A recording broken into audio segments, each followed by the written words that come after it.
Good evening, everyone. Welcome back then to another LFM stream here for round number 10 of the Case King Pro Series. We are entering the final 3 races of what has been an incredible season so far. And for this 10th iteration of Season 10, we are at the Nürburgring, a fantastic, legendary circuit that is sure to give us all of the action we could possibly want as we enter these final few rounds. Last week, we were at Catalonia, where it was a fantastic race at the front of the field, mixed conditions all the way throughout, but in the end, Grantas Carrecas took a 4th victory of the season, having entered Season 10 winless, despite always being very much at the tippy top of the standings. He has turned that around in this championship and put himself in a very, very strong position as we enter these final few rounds and cementing his position at the top of the championship. And if we have a little bit of a look at the championship and see exactly how it lies at the moment, you can see that Grantas Carrecas ahead of Niklas Huben and then followed up by Aidan Walsingham for your top 3. Your 2-time Pro Series champion Marco Bischoff in P4 and then Angelina Stroza for Yassit Esports rounding out the top 5. Niklas Huben, first race he didn't attend last week, but I do believe that he is in the running order for tonight, so we will get to see what that Unicorns of Love Mercedes can do around this circuit. But it is going to be tricky because Nürburgring, very much a circuit that has often favoured the Porsche, and cars naturally have that bit more agility. And of course, one of the characteristics that the Mercedes has had for a long time is being able to take those curbs really very nicely, and that was a strong component of that car, particularly entering that final chicane. Now when we got to 1.9, now we're on 1.9.3 in terms of the updates, it's a bit more of an even playing field when it comes to tackling those curbs, and not quite as much of an advantage for the Unicorns of Love driver that he would have wanted entering these final few rounds. And looking ahead for the other circuits we have coming up in the last couple of rounds, it is going to be tricky to try to take down the Lithuanian, who has had such a fantastic season. They've both been incredibly consistent all the way throughout Season 10, but Grantas Carrecas, particularly with taking that 4th victory last week, very much looks to be cementing himself at the top of the standings. But I said we were at the Nürburgring for tonight, so let's have a little bit of a look at this circuit. So 15 turns and 5 kilometers of fantastic racing glory going down towards turn 1. Tricky hairpin, expect that to be busy on the first lap, and then through into turn 2, 3 and 4. Twisty part of the circuit. That is somewhere that the Porsche is going to be very strong. Good braking, agility and traction. Down towards turn 5, carry that momentum, use the camber of these corners. So much about getting yourself into the flow around this circuit. Down towards turn 7, very tricky as well. You want to be a bit patient. You see different drivers taking different lines through there, and then into the Schumacher S's. Get a nice flow. Got to be careful of that gravel trap on the entry towards turn 9. Use all of the entry curve through into turn 10, flow down into 11. Again, dig that car into the camber on the power as early as you can. Carry the momentum all the way up to the top of the hill, and then it's very, very tricky and often previously quite deadly final chicane, and then in towards turn 15 to round out the lap. So it's going to be a fantastic 60 minutes of action, and we have to know, will we have the same sort of dramatic weather as we had last week? We'll have to wait and see, but it certainly did put on a show for us, and it was such a test of all of our drivers' capabilities to not only manage to negotiate those situations, but being able to think on their feet as well for how did they play the strategy, because we saw the likes of Jeffrey Miguel Renault Ritchie going for that 2-stop strategy, which did at one point look like it was going to come out on top because the pace difference was so massive between the wet tyres on a wet track versus those crumbling slicks that were really starting to struggle. But Carrecas, much like he did at Laguna Seca, he was patient.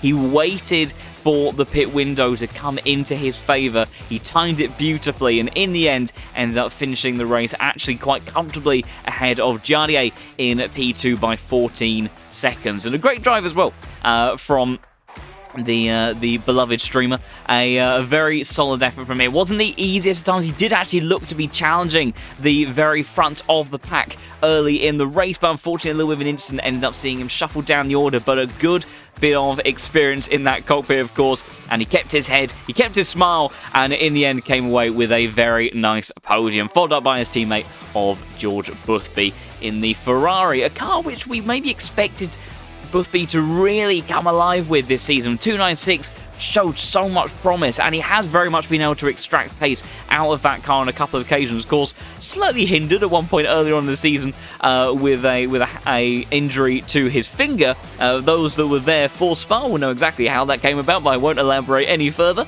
That he did end up missing a couple of rounds during the season, so we haven't quite maybe seen what he's been capable of doing, but still very much been on the pace as we would expect. One of the winningest drivers of the Pro Series, along with the likes of Marco Bischoff, Jardier, and now rising up and tallying up those race wins, Grantis Correcas. So it'll be really interesting to see, is it going to be a 5th race win of the season for the Lithuanian driver, or will we have something reshuffle up the order? We have got someone in the server tonight, which I think is going to be very interesting for us to see. In actual fact, I've just had a little bit of a revised look at the list. We've got a couple of interesting features in the server, because we have got some familiar names from the season coming back. So Hutchinson, I think we were also missing last week. We have Nicholas Huben back as well. We've also got Luke Whitehead back in the server. Now, you may know that Luke was a phenomenally quick driver and was so very dominant in his winning season of the Pro Series last season, so it'll be fantastic to see how he gets on. He'll be wielding the Porsche for this evening.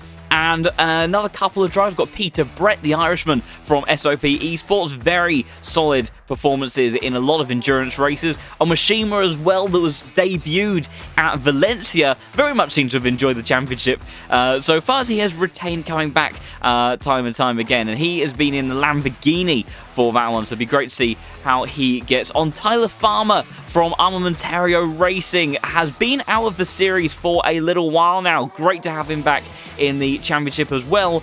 And a name that may be familiar to those of you that would keep an eye on the sim racing world last weekend, Moritz Lerner for Mouse Esports from Rennsport R1. And he has been dabbling with ACC ever since Update 1.9 came about, and seemingly has been enjoying it quite a lot. He will be in the Lamborghini for this evening, so a little bit of a slight deviation from the car of choice he was using during the R1 Championship, so I'll be very interested to see how he gets on. I did see when he was just even still on rookie license on LFM that he already took a record at, I believe it was Zolder, so have no doubts whatsoever, just because his elo on the LFM platform may be a little bit lower than some names that we know very well. Moritz Lerner is extremely quick, and I'm sure he'll be looking to make a very, very big impact on this server and this series. It'd be great to have him for future races as well. Of course, has other commitments from time to time, but maybe if tonight's race goes particularly well, we might see him featuring a little bit more often. So very interesting stuff for us to dig our teeth into for this evening. The server is up, so we shall make our way in just a moment. Hopefully, all things being well, technical issues won't be plaguing this evening stream, and we can see exactly what our drivers are going to be getting up to. We have seemingly made our way into the server rather successfully, so it's very much a good start. So we'll get things set up in the background and up and ready for us to see drivers getting their last few minutes of practice so they can take a couple of approaches with this. And we see slightly different kind of aspects for drivers going about this, and very much is to personal taste. You'll see some drivers really trying to dial in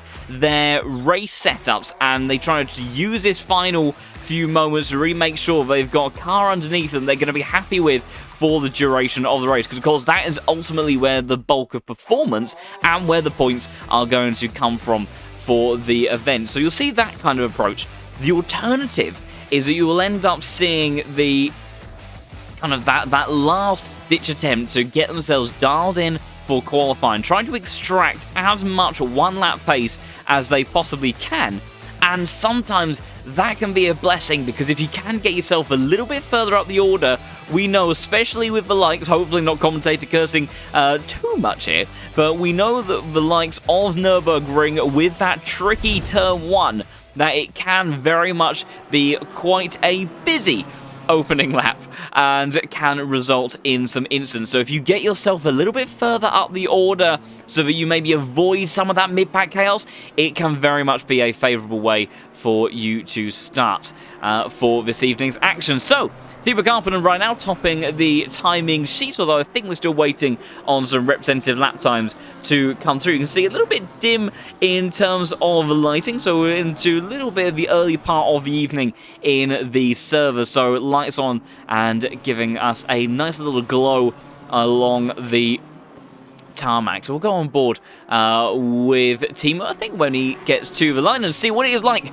tackling this fantastic circuit. See him fly through a chicane right now as he goes to begin his lap over the first, over the second apex, hop and skip and jump your way through, and then try to get the car dialed in nicely. So let's see if we can grab and on board with Timo then in the Lamborghini, and see down towards turn 1 we head. Not the greatest field of view in towards the first turn, but you see you skip this first kind of part of the circuit and then in towards that exit curve for the entry there, and then try to open it up, get on the power nice and early, and then swing over to the left-hand side, clipping that inside apex, carry it out wide on the exit, use a little bit of the AstroTurf, but not too much, otherwise you will get a track limit warning. Hook car over this inside curve, really pulls it through and gets the rotation done on the front axle, and then through the right-hander there and power down towards turn 5. This will be a decent part of the lap for the Lamborghini as well. Good amount of grunt and also rotation on board. This guy is him fighting the steering wheel just a little bit and in towards turn 6. Patient on the throttle here. Run up onto the AstroTurf once more. Almost wheels into the gravel, but the Finnish driver deals with that one very nicely. And now trying to spot your braking point. Use a little bit of this entry on the left-hand side to open up the hairpin. Carry the momentum through. Squeeze on the power onto the AstroTurf again. And you'll see very much same with the entry into the Schumacher S's. Need to widen this up as much as possible. You heard the dip in the gravel on both sides of the car, so not an ideal lap for Timo. Then I think it's still a valid one. Then clipping the apex of turn 10 over to the left-hand side, and you really need to swing it through in towards turn 11. Then on the power once more. No dipping on the wheels into the ground this time. And now, a little bit of time to breathe and trying to prepare yourself for this final chicane, but it comes at you thick and fast by the time you arrive at it. Spotting a braking point hard on the brakes, and it hurt an extra downshift. That seemed a little bit clumsy, and in actual fact Timo was going to use it instead for a little bit of pit lane practice, and he maybe wants to have another go at that because that wasn't quite the cleanest of entries for the Finnish driver, but he does get it into the pit lane eventually. But very much a tricky circuit for these drivers to try to get the hang of. Karekas right now, 54.0, his best lap, and immediately looking to improve. Moritz Lerner, newcomer to the Pro Series, and already just a tenth and a half off our winningest driver of this season. Also, fantastic to see people already in the chat. We are extremely close to 2,600 subscribers. I think we're only 8 away by the time I went to start this stream. So it would be fantastic if some of you enjoying the action, hopefully enjoying this evening's race. If you are wanting to see more of that, then do consider subscribing to the channel. We can hit another little milestone. Fantastic how far this channel has come in such a short space of time. So it'd be wonderful to have you all to join us heading into the future as well. And you can see the sort of feedback in the chat as well from the drivers, very much fans of the Nürburgring circuit. I actually have a little bit of a love-hate relationship with this one. I agree it is a fantastic driver's circuit, and it really is one of those raw driving experiences. It has such a fantastic flow to it, and it just feels right. Once you hook up a lap around here, there are not many feelings that are that much better. Maybe the likes of Bathurst and Spa are kind of up there, as Karekas really does a massive improvement there. 53.6, brilliant stuff from the number 1 car. But my slight hate side of this relationship is that back when I was driving on ACC myself a few years ago now, and I did a race that was effectively, it went from dry to wet to dry.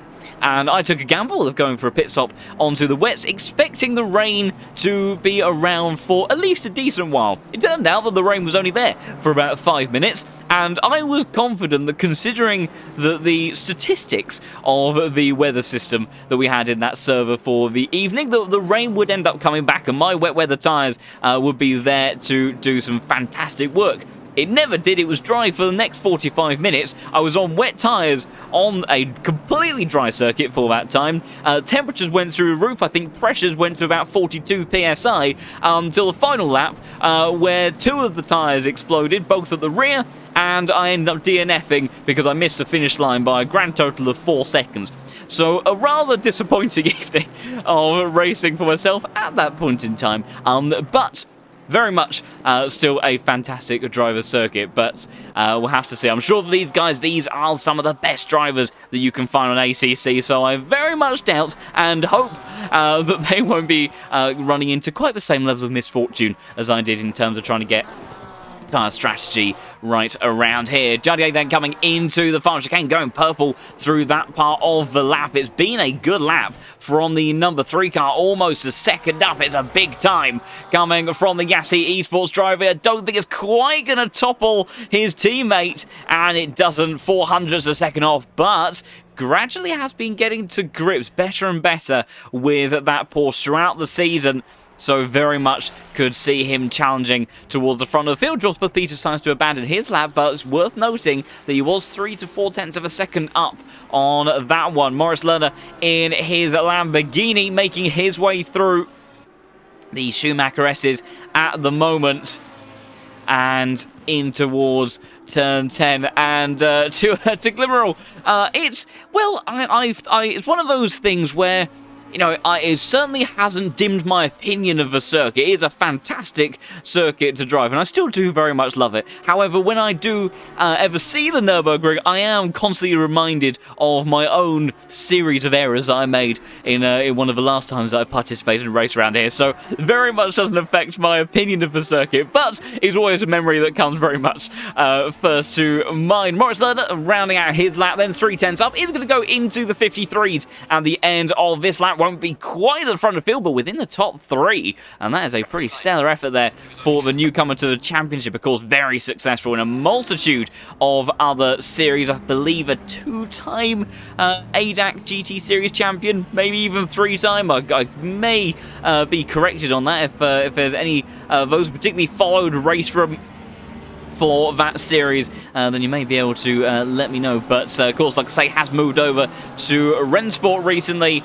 another upcoming sim. But here, pure thoroughbred SRO GT3 racing for tonight's action, and I'm sure we're going to be treated to some wonderful 60 minutes of racing. We had the extra 30 minutes last week, which really did add a interesting element to the strategy and opened up those kind of 2-stop potential strategies when the rain was coming in. I don't think we'll end up in that sort of situation for tonight, unless we do have some particularly topsy-turvy kinds of weather. I think first car on circuit isn't quite Teemu Karppinen, and it's not quite Tyler Farmer either. Can't quite see who it is at the front of that pack. I think it looks like the number 9 car, if I'm not mistaken. And there we go, it is Giant Hutchinson for Jean Alesi Esports, who has taken a race victory already this season. I think he's a 2-time winner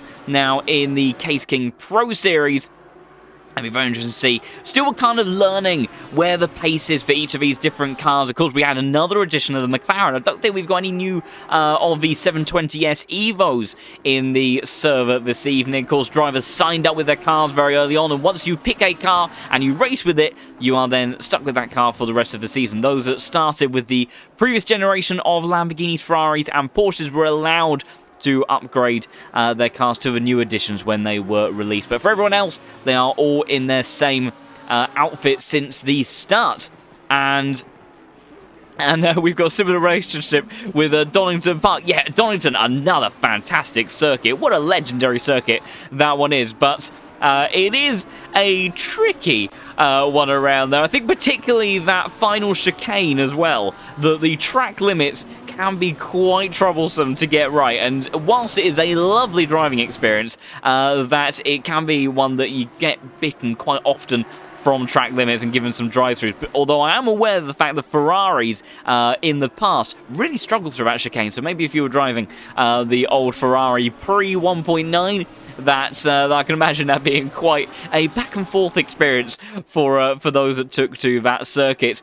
So almost everybody out for their first lap of qualifying. Now we'll see what the Canadian driver in the number 9 car can do on his opening bid, trying to see if he can get a pole position for the 10th round of this championship. No issues for Jade through that section of the circuit. We saw Carpenter trying to push on in practice and had it a little bit wrong through that part of the circuit. You do lose a chunk of momentum. I'll tell you what, looking further down the order though, Moritz Lerner is setting the timing screens alight there. So we'll have to see what the German driver can do when they all start to head to the line for the first time. Also, some great support from some of the other Ontario teams, some of which I've actually had the pleasure of interviewing over recent times. So nice to see you in the chat as well, and cheering on your fellow racer. In actual fact, Jay, you're going to back out of that lap, so maybe your tyre's not quite where he wants them for his first lap. Of course, it does take a little bit longer to dial in the pressures and the temperatures now for the 1.9 cars. So could be a tactical decision to go for that then. We'll hop back on board looking towards Moritz Lerner then in the number 32 car, because he was going very quickly. Carpenter's gone to the top of the time sheets on a 52.9 for the time being, with Grantas Correcus going 0.2 of a second slower. So maybe the Porsche either taking a bit longer to get those tyres up to temperature, as a big jump over that second apex for the number 32 car. Very interesting. 2 Lamborghinis then going for that second attempt at the lap. So whether or not that was just a bit of a coincidence or a mistake for both those, and Huben, who was actually going purple on the latter part of our opening sector, has then gone to the pits. But we have got a fantastic mixture of manufacturers up here at the moment. We've got Lamborghini, Porsche, Mercedes, Lamborghini, Ferrari, and then we've got Maximilian Schwanker, who is another one of our Mercedes drivers. I wonder if he is a relation to Robin, who I think was in the McLaren a season or two ago, and driving for Prime E Racing.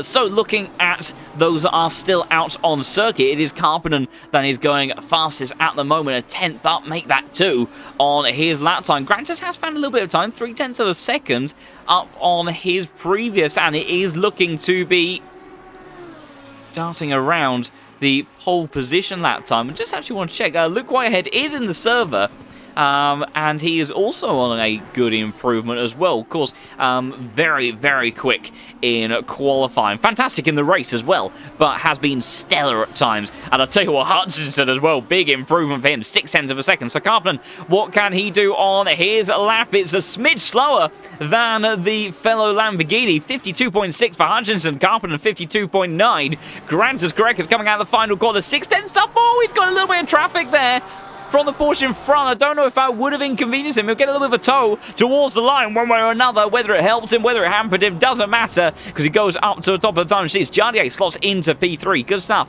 from him. Kesanovic in. Oh, big slide from the... I think that's the Austrian flag. I could be wrong. I may need to revise my flags in a moment, or someone can correct me in the chat. I can't remember 100% confidently. May need to do a little bit of research in the background, as Penland's abandoned a lap himself. Matter de Campo for the number 12 Team Shazoo GT Omega car is currently out on circuit, trying to see what he can do in the Ferrari 296. Let's see if he can put together a good lap. That sounded like it was into the grass, and it was. So maybe not quite the level of balance that he would have wanted, and a little bit of Googling in the background, and it does look like I was right. So I think that I know I've unfortunately misidentified. I think it was... I'm trying to remember. It was a Belgian driver Lone van den Einde. That was it. And unfortunately, I remember referring to him as German. I remember he left me a very kind comment correcting me post-race, and I made sure never to make that mistake again. So I'm pleased to say that I have not repeated it in the case of Kesanovic. So your running order at the moment in qualifying is Korekis, Hutchinson, Whitehead, Honzig, Karppinen, Bischoff, Kesanovic, Lerner, Innestroza, and Huben rounding out your top 10. George Boothby down in P11 at the moment, so a little bit of time to find in the Ferrari. Maybe that's a car that's not quite dialed in to the circuit. Bischoff decides to abandon his lap then, and I think what we shall do is we will go on board with your current pole sitter only by less than 300ths of a second. Hutchinson looking very, very much alive around this circuit. Seems to have that Lamborghini dialed in very nicely. And we've already had an onboard of this one, but it's always a fun onboard to go with for the Veloce Esports driver of Grantas Korekis behind the wheel of this Porsche. You'll see quite the frantic amount of steering movement, but one way or another he gets the job done, and he has been stellar all season long. So down in towards turn 1, breaking around the 75-meter mark, tucking it into the apex. Porsche absolutely fantastic through here, but still even a little bit squirrely on the exit there. Even the brilliant traction, of course, rear engine cars a lot of weight over those rear wheels, and that's why you get this kind of pendulum-like effect for the Porsche as the flat six rattles its way down the gears. Early upshift and then on the power as early as he can. Got to be careful with track limits on the exit there. Cutting all the way across as quickly as he can, really trying to eke everything out. And he knows he's got to push because Hutchinson is looking very, very quick. And right now this is not an improvement for Korekis, so maybe have to take another lap to get the tyres dialed in once more, because he is certainly not safe with the margin he has at the moment. It's almost a quarter of a second as well to the likes of Whitehead and Jardier. Tajadain goes up to P5, so good stuff from him then. So Korekis now up to Schumacher S's. Porsche is going to be quick through here, a little bit of a lift, and then immediately on the power as early as he can be. And see how much didn't use anywhere near as much of a track. He didn't need it. The Porsche got the rotations, got the grip as well. Playing around with the gears, a little bit in between gears there. Between third and fourth, I think, for that one, but manages to get good rotation in the car. Uses that exit curve on the run up towards this final chicane now. See if he can weave its way through there nicely. Spot your braking point, going to brake just about 60 meters out from the apex over one, over the second. That looked neat and tidy, carrying all the momentum onto the exit curve, and then, much like we've already seen, decides to back out of a lap and have another go in just a moment. So we'll see what Korekis can do. Hutchinson starts off one of his laps then in the opening couple of corners. Who's on improvement at the moment? We've only got one car improvement, and that is Eric Conrad, and he's only down at turn 2. So we'll have to see how all of that plays out amongst our front runners. Maurice Lerner has jumped up the order. He splits Hutchinson and Whitehead to slot himself into P3. So great stuff on his Pro Series debut so far, but I shouldn't be too surprised. He's already shown himself to be exceptionally quick in previous races that I have seen him in. If you're wondering where those previous races are, considering he hasn't featured in the Pro Series before, well, here at LFM, we have a daily racing platform and a licensing system that is fairly similar to something you may have seen if you're familiar with iRacing. So all of the drivers in the server, they have a number on their car. Those numbers correspond to their relative ELO, effectively a skill rating in the server, and that is also goes alongside your license and a safety rating. So safety rating, I want to make sure that, of course, we have drivers that are not going to be doing anything a little bit naive, shall we say, behind the wheel and causing trouble for anyone else. And then your ELO rating is very much a measure more of your pace, your capability to get those good results in the races. So Korekis, number one man in this server, also number one man on the platform as well. One of very few drivers to have a legendary status here at LFM in terms of his license. And if you are interested in getting involved in some of this racing and also doing the daily racing, like I say, where there is a mixture of cars, there are different classes as well. You get put into tiers so that you always have competitive racing no matter what field you are in, and those tracks end up cycling out each week. And there's other things as well, endurance, and there's also a little bit of Factor 2 stuff now with touring cars, single-seaters, open-wheelers, those being the same thing. I meant to say sports cars over on that platform as well. So a lot to choose from and a lot to get involved with. So do have a look at that over at lowfuelmotorsport.com and have see what it is like to get behind the wheel of these cars.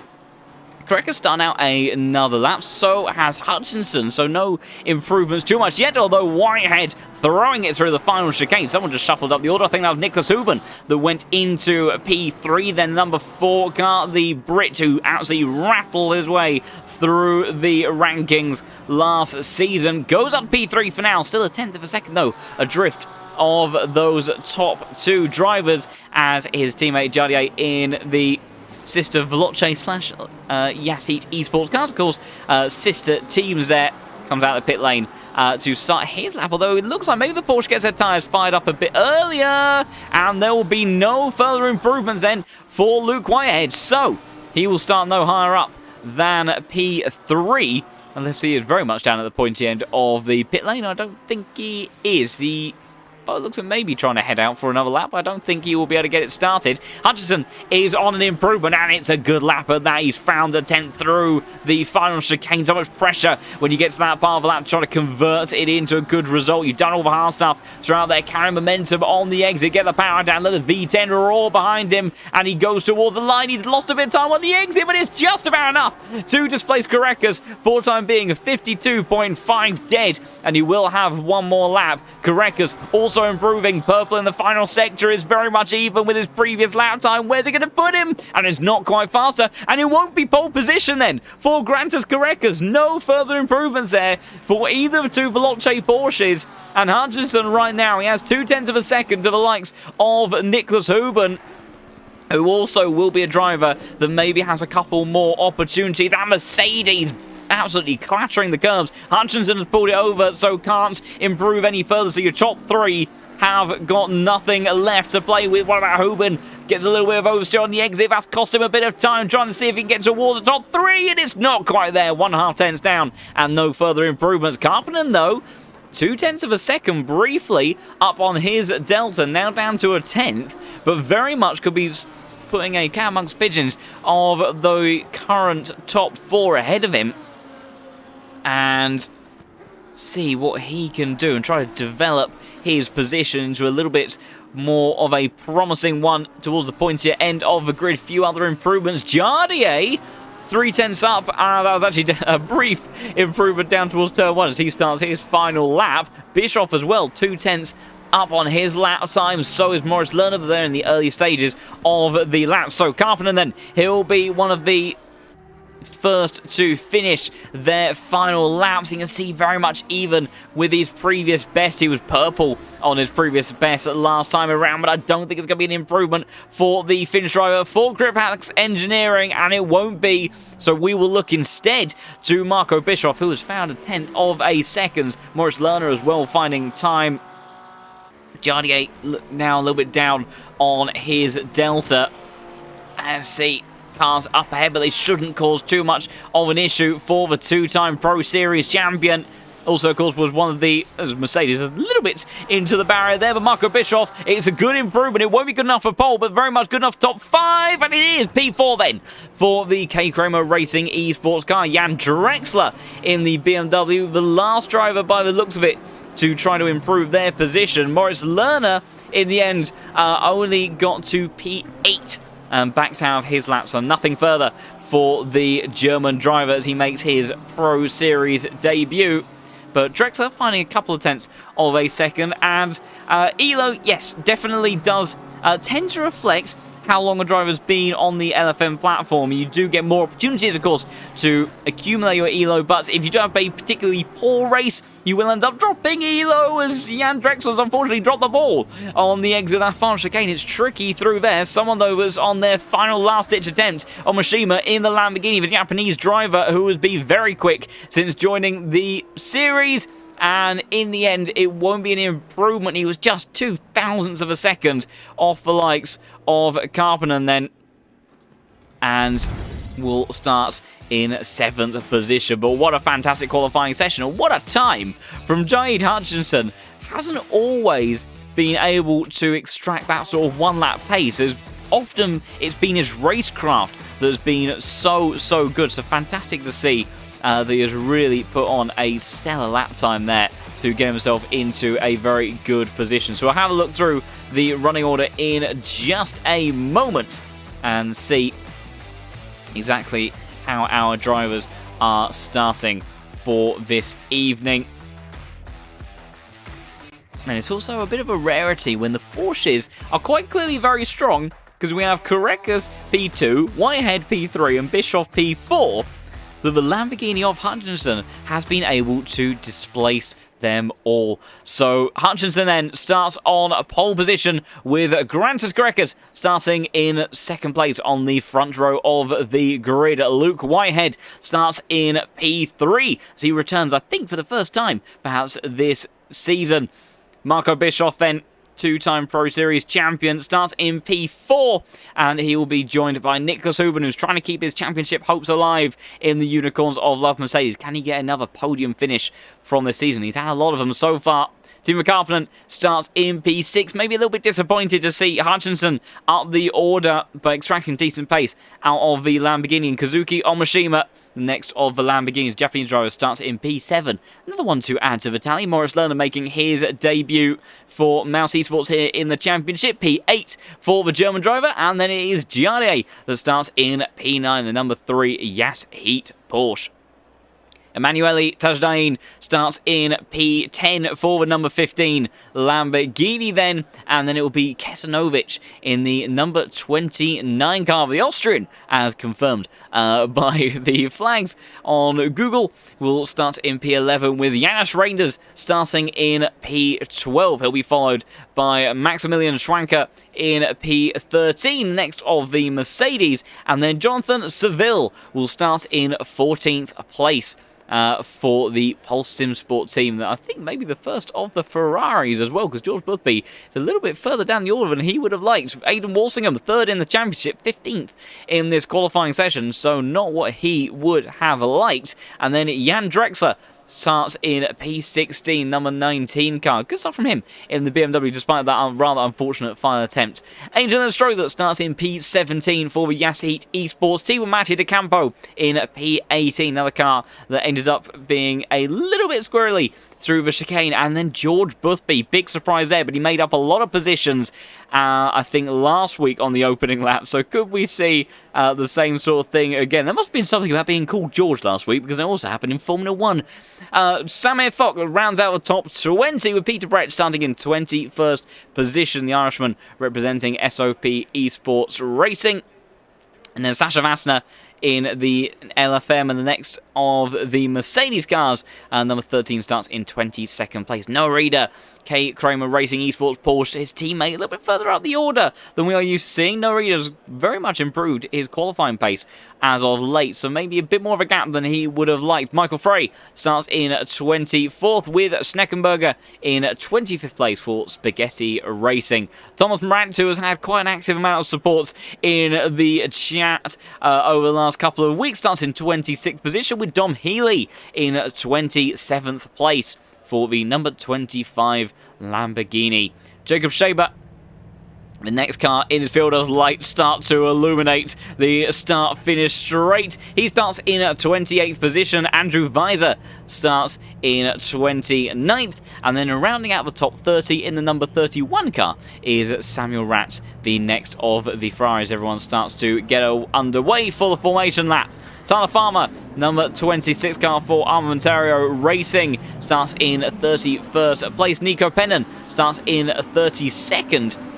In the next of the BMWs, and then following him is Sorosov in the number 8 car, starts in P33. Eric Conrad for Yeet Esports starts in 34th place, and he will be followed by the likes of Jan Jog in the number 24 Mercedes, and rounding out the grid in the number 33 car is Jonathan Clifford in the Lamborghini, the American driver, of course, who has been with us now for quite a few seasons. So that is the way that your cars are going to be starting for this evening. Doesn't look like we've got too much to contend with on the weather front, so a little bit different to what we had last week, but we do have a bit of nighttime racing, and that could really put quite the element of stress on a driver trying to keep their eye on the ball the entire time. We've already seen that chicane making a few victims out of it. And in the race, of course, you need to keep on pushing because these are the very fastest drivers that you will find on ACC.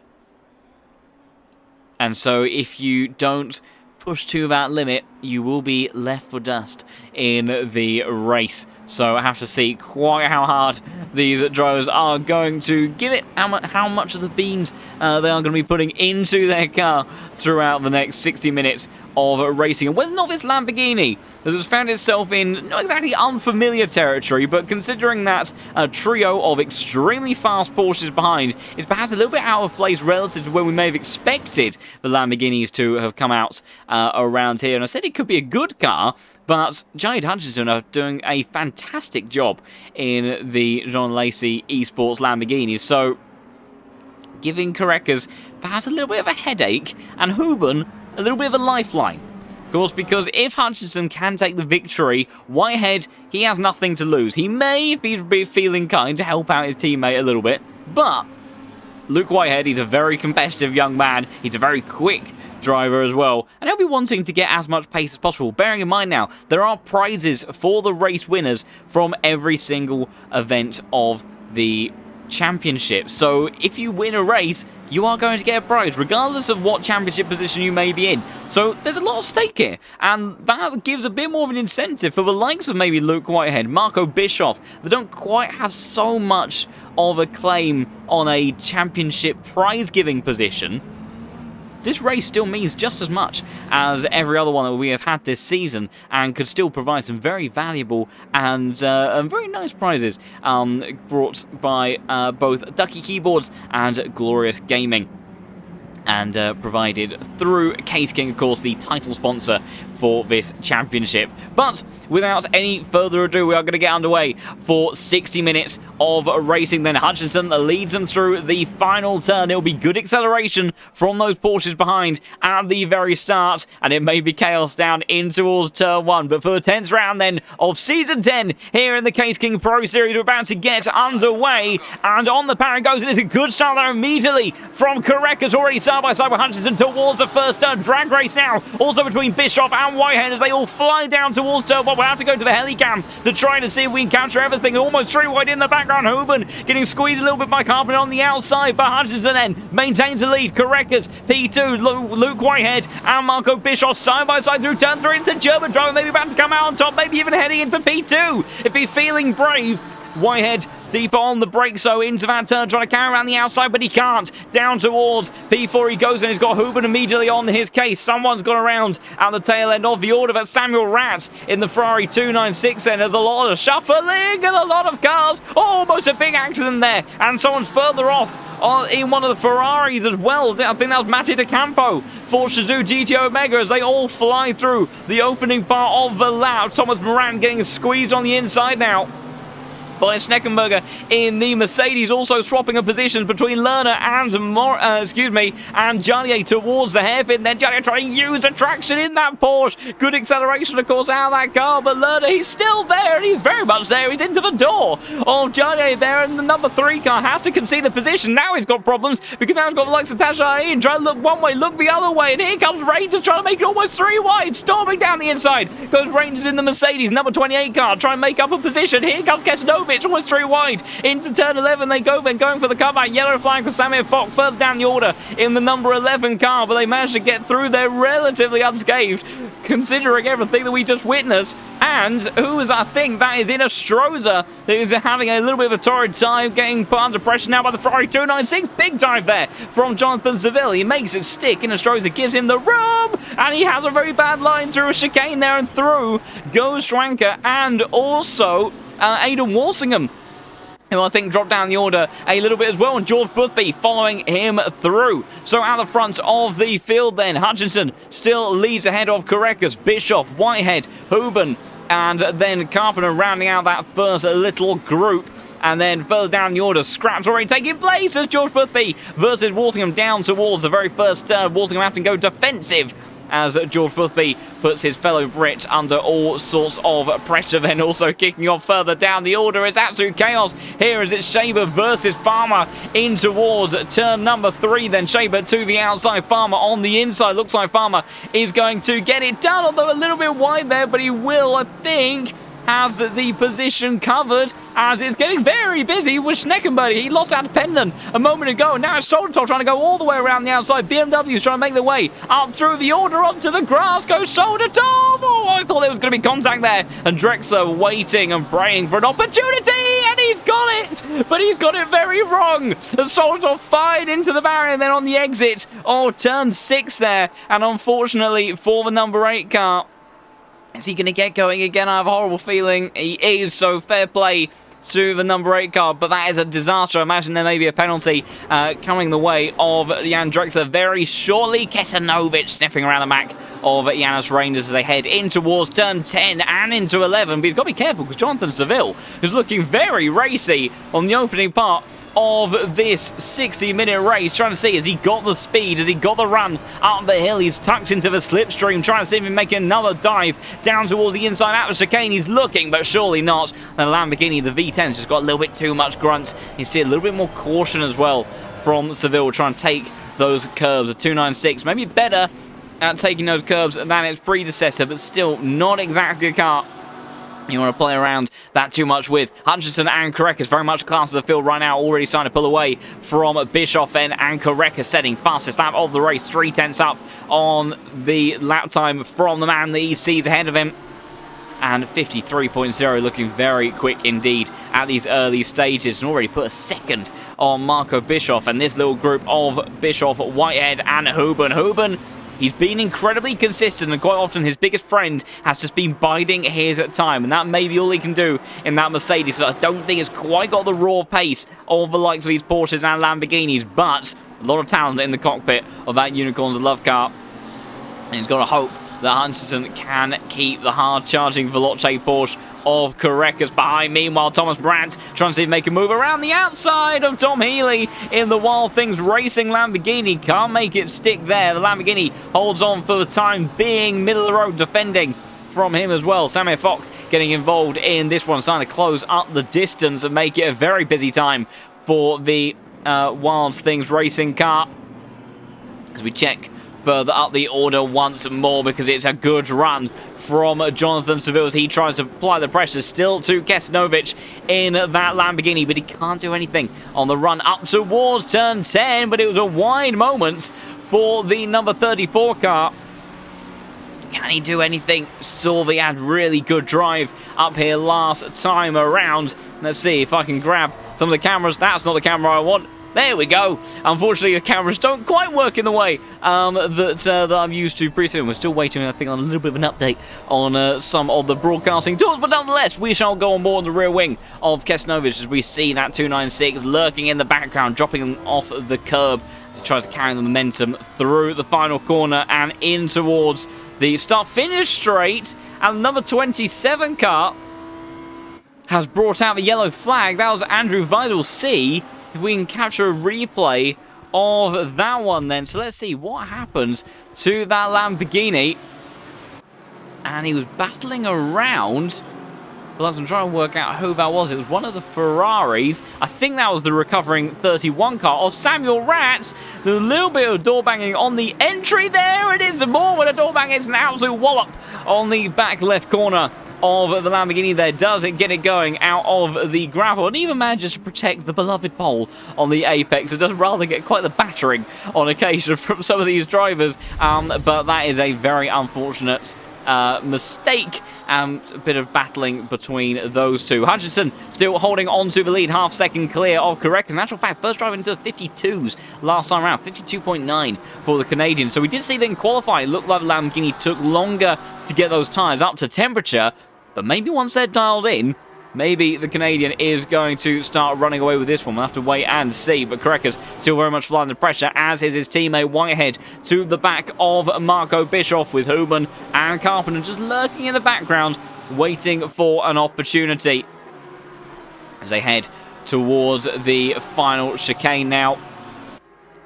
Doesn't look like we'll have anything in terms of weather unless it's very late on. Of course, remember these drivers, they have a mandatory pit stop window. They have to serve their pit stop in a central 10-minute pit window of the race.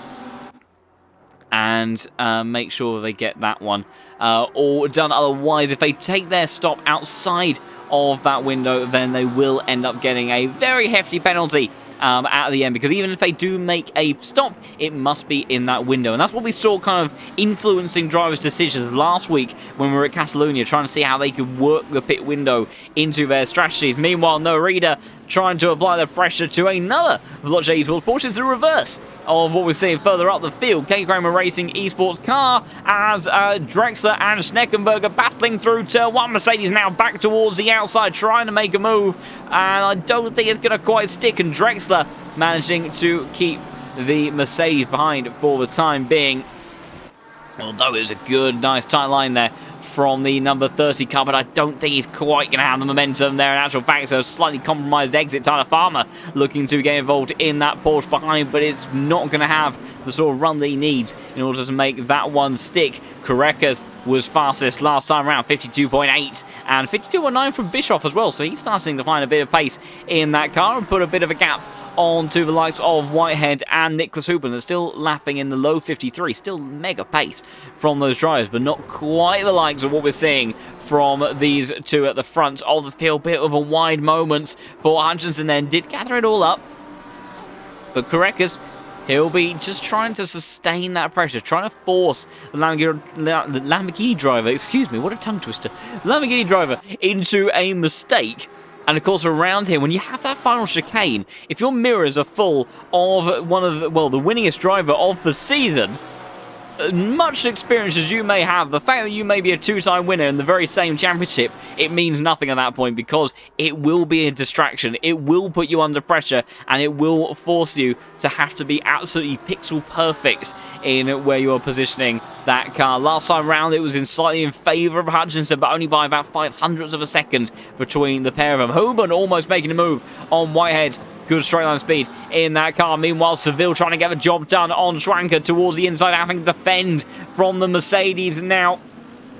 Going all the way around the outside. Brilliant move from number 23 car, still on the inside for turn 2. Seville has to respect it. Walsingham and Boothby trying to follow through this number 23 car by the time they get towards turn number 3. And the Ferrari forced to go all the way around outside. Walsingham on the inside. They're trying to make that towards the outside. A little bit of door banging. George Boothby will have the better exit of the 3 now. It's Ferrari's all in these 3 positions. Oh, and a big bit of contact there. Walsingham into the wall. Manages to vaguely keep it going in the right kind of direction. Just about has a safe rejoin. And George Boothby's off as well. Side by side with Seville on the entry there. And I'm sure that there's going to be some words said about that. In actual fact, Boothby going to lose a chunk of positions. Flashes of lights. Clearly not very happy about that. Walsingham flashing his lights as well. I don't think George Boothby had anything to do with that one, but maybe if both feel that Seville were at fault for that, then the two Ferrari drivers that battled extremely hard at Watkins Glen earlier on in the season, maybe unanimously making their feelings known. Busy trio here, as also Mattia De Campo and Dom Healy have a squabble in towards the Schumacher-S's. It's a 296 that comes out on top for now, but it's a good run there for the Lamborghini out of that series of corners in towards the left-hander now of turn number 10, trying to see if we can carry momentum on the exit. We're going to do it there, a bit wide though for De Campo, trying to see if he can use the straight line speed of the Lamborghini. We'll have to come back to his fight in just a second, because it's getting very busy between Michael Frey, Walsingham and Sacha Vasseneau as well, but they'll stay as they were. But what about Dom Healy trying to make a move over the Ferrari, and in actual fact not good enough this time around, and if anything under more pressure from the likes of Samuel Folt. White flags out for Farmer and Shaber. I think it's got a little bit busy going through that chicane last time around, and it is the Yeet Esports BMW that comes out on top this time, but towards turn 1 they go. Late braking potentially from the Canadian driver. Looks one way, looks the other, down towards the outside. Very, very brave on the brakes. So we saw a brilliant move from Schneckenberger in the Mercedes around there not too long ago. Can't make that one stick. What about the Lux? Oh dear, that is Matty DeCampo that's off into the gravel, and it was very busy between him, Dom Healy, and Samir Fock. It's the Latvian driver who has come out on top in that one. Let's see if we can grab a replay of what has happened there. You see, so that is Samir trying to get the move done over Dom Healy. And I think this is going to go horribly wrong because there's a Shizuka up ahead, and that is DeCampo, and it all just closes up too much on the apex, and DeCampo, nothing that he could do, and a very unfortunate misjudgment there from Samir Fock. And I imagine that these stewards will be looking at that with a very close eye in just a moment. We'll keep an eye on the stewards' inquiries and see what they come up with. Meanwhile, from the back then, still is Hutchinson ahead of Karekas, and then 1.5 seconds to the likes of Bischoff and then Luke Whitehead. And of course, those positions were swapped around in the early stages of this race. Huben's dropped a little bit back from the likes of these Porsches, so maybe the Mercedes not quite able to maintain the sort of race pace. In actual fact, falling a little bit into the clutches of Teemu Karppinen, so it could be the front tyres starting to grain for the Unicorns of Love Car. We'll have to wait and see. Of course, tyres very much the name of the game in this latest build of ACC. Narita now versus Ina Stroza, trying to see if he can make a move on the Veloce Esports car. He can't quite do it, and in actual fact, it's been sent around by Busby. And the times get worse, but I have to say, very respectful stuff. You definitely do like to see this in sim racing. Unfortunately, hasn't quite judged it to perfection, as he has actually dropped a little bit of extra time there. But George Boothby immediately giving back the position and owning up to his mistake. And I'm sure the stewards will take that into consideration there without a doubt.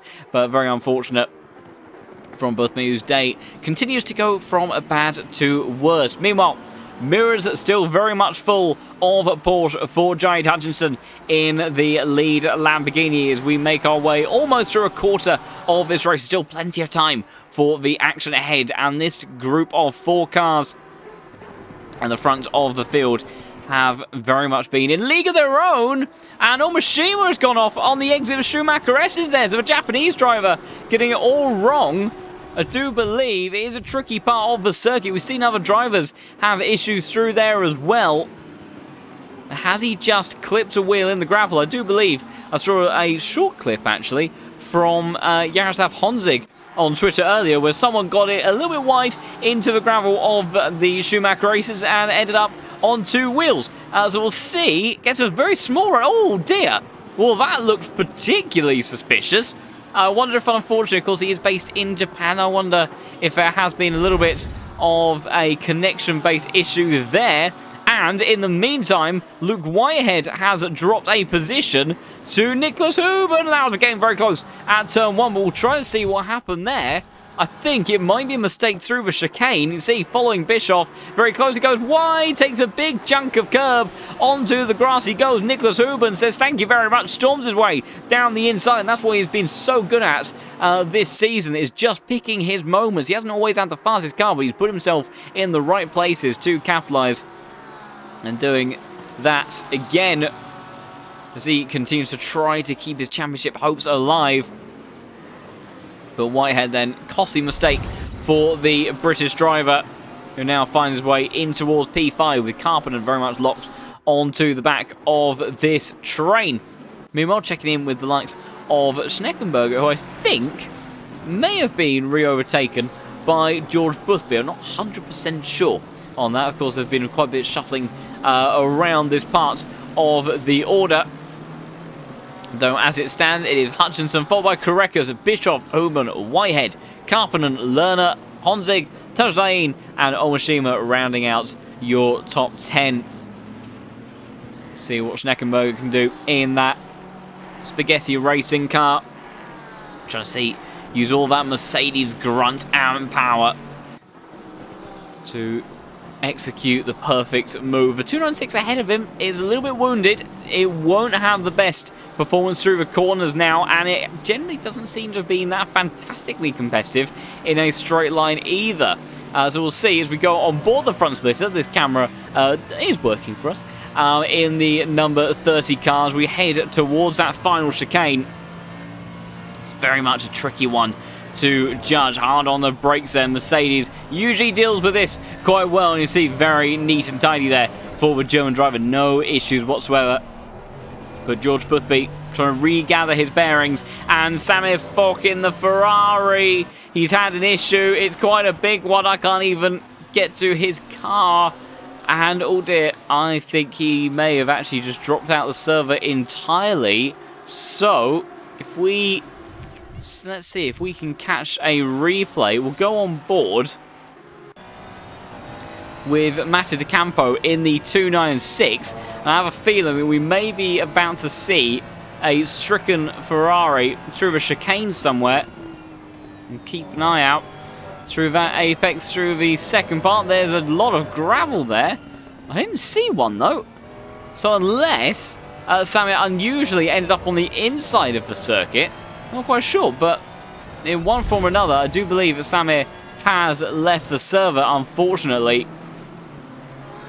As Whitehead up at the front of the field, still applying the pressure to Nicholas Huben in that Mercedes, who runs a little bit wide on the entry in towards turn 10. Vloche Esports car after making that small error. Sasha Vassen trying to capitalise on his pace as well. Number 13, Mercedes looking one way and then the other to Michael Frey in the number 35 car.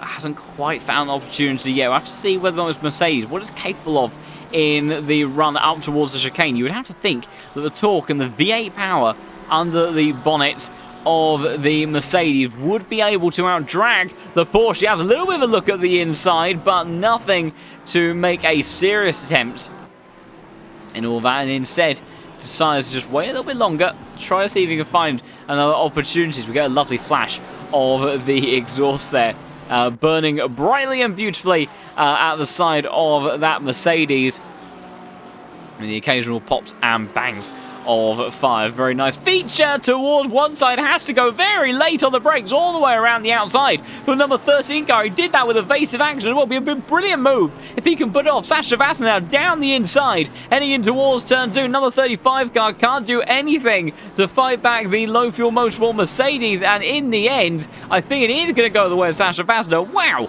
that was very, very brave, and managed to pull that one off extremely nicely. So fantastic work from the German driver, as Grantis Korekas still applying the pressure to Hutchinson. In actual fact, gained a couple of tenths last time around, and pit window has now opened, so there are 20 minutes in total to get their pit stops in. And now we see, do they decide to gamble for that undercut strategy? Do they want to try to play the long game, be patient, wait for the tyres to be in a much better position and come back and fight for those positions later on? And it's extremely difficult to say, because if you're someone like Korekas right now, you have margin behind you. So you have the opportunity to go a bit longer in the race without going for those tyres early on, and having that tyre advantage without really being put under too much pressure from what Marco Bischoff is doing, particularly if Bischoff doesn't go for the undercut strategy. If he does, expect to see Korekas maybe react a little bit sooner than he would have naturally liked. But in terms of his pace right now, 53.1 again. There is only one other car that is doing a 53.1, and it's not the one ahead of him. That was Marco Bischoff in that number 2 Porsche. So he is going to be a little bit up in the air as to what we see these drivers doing. But if anything has been shown over recent events and races, that is that quite often when it comes down to strategic masterclass styles of races, these guys, they know what they're doing. They very rarely make a cataclysmic mistake, much like myself. I've also managed to put myself out on a slick tyres on a completely flooded track by simply forgetting to actually add that as an option. So it's easily done. Meanwhile, Andrew Weiser versus Mattia de Campo. Both of these drivers have had a little bit of a busy time already. But it is the German that comes out on top between those two. Thomas Morant has come into the pits, the first of our drivers to pit. And we'll have to see whereabouts he ends up filtering out. He will very much be in last, unfortunately, but of course the gap itself to that last place position likely to be significantly smaller. I think it was running around the tail order of the pack, unfortunately, but with the undercut, especially such a strong undercut, could very much look to put himself into a better position window and then try to defend as the number 17 car has brought out a yellow flag. That is Peter Brett then. And I don't know who was around Peter at that phase of the circuit.